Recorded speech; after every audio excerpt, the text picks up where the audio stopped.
ladies and gentlemen. Welcome to another exciting motivational moment, an episode of A Conversation with Bob. I have just an incredible person, and speaking of motivation, if you don't know this lady, use this time now to take a chance to really get a chance to know this person. So we have none other than Miss Candace Woods. She is the founder and owner of CDW Consulting Services. So welcome, Miss Candace. No, I appreciate you. It's been an honor. It's been an honor to connect, to even receive some mentorship from you along the way. So I appreciate it. But tell the people, like, who are you? What do you do? What do you, like, this whole lady that we're looking at right now? I know there is a story along with her. So please tell the people who you are. I'm Candace B. Woods. I deem myself the mindset architect. And Hold in on, hold about on, hold on. I'm sorry. yeah. Look, I just watched The Matrix, right? And that's another conversation. But you said you deem yourself as who? The mindset architect. Yeah. So Wow. I love helping other individuals, particularly service-based entrepreneurs or even professionals. I love to help them design, plan, and develop a compelling vision for their life and business if they have a desire to start a business. So I love what I do. I've been in the social service world for about 14 plus years. And about 3 years ago, I left my day job to and I stumbled upon, if you will, starting business full time because it was always just kind of a part time thing. But then when my father got ill years ago, his health started to decline. And so I decided that I needed to move home back to Georgia and Okay. take care of my dad and support him through his health transitions. And in the process, I couldn't really, well, I'm not going to say I couldn't find a job. I could find a job. It just wasn't anything out there that I felt would allow me the freedom and the flexibility to support my father the way that he needed. Right, because you said something that I know a lot of people are wanting to do. Because the 2020, I think that was the year of either you were an entrepreneur or you wanted to be an entrepreneur. Yeah. Everybody wanted to do the LLC because it was trending. You had some people see clue of where to start, and then hmm you had also this era that believes in firing your boss. What advice can you give people? You've done it.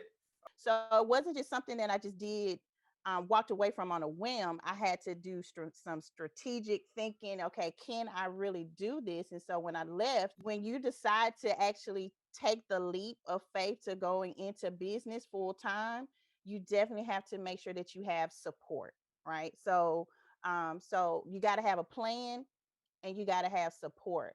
And the reason why I say that is because had it not been for me uh, being willing to make the sacrifices on how I was going to look moving back in with my mom, because at Okay. the time the pandemic wasn't a problem, so it Yes. was it was an intentional decision to move back home, to give up everything that I had.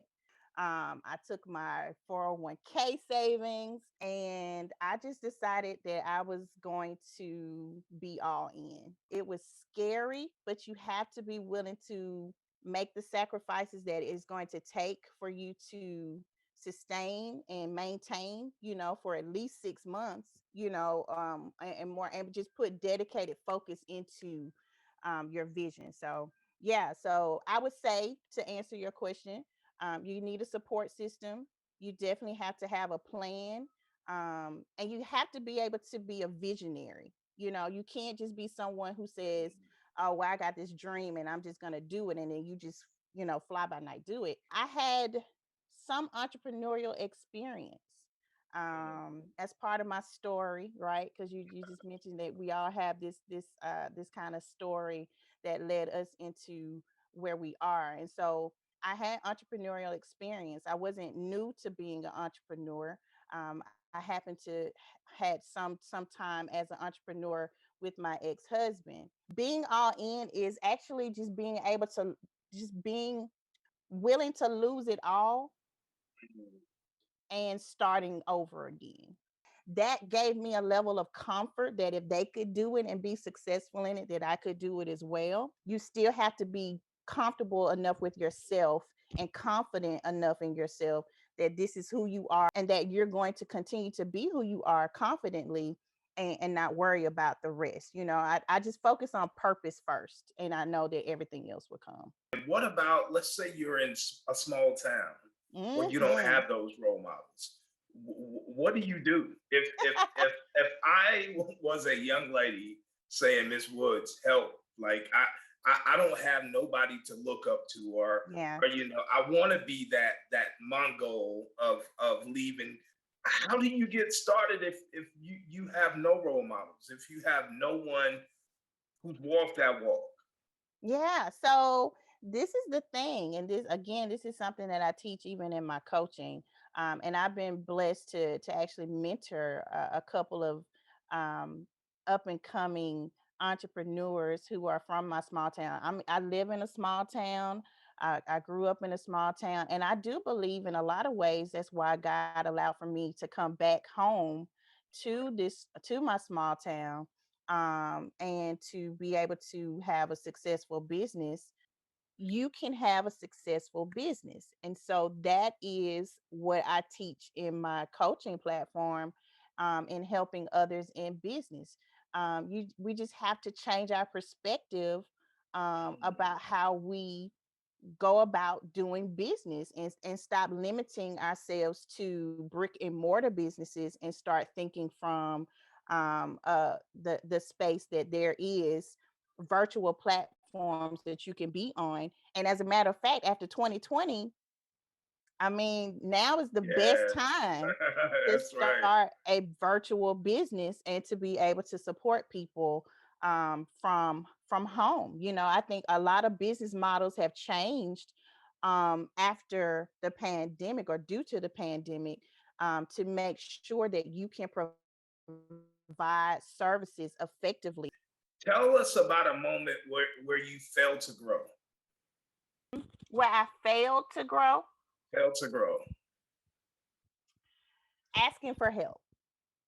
There we go. Do you think you were stubborn?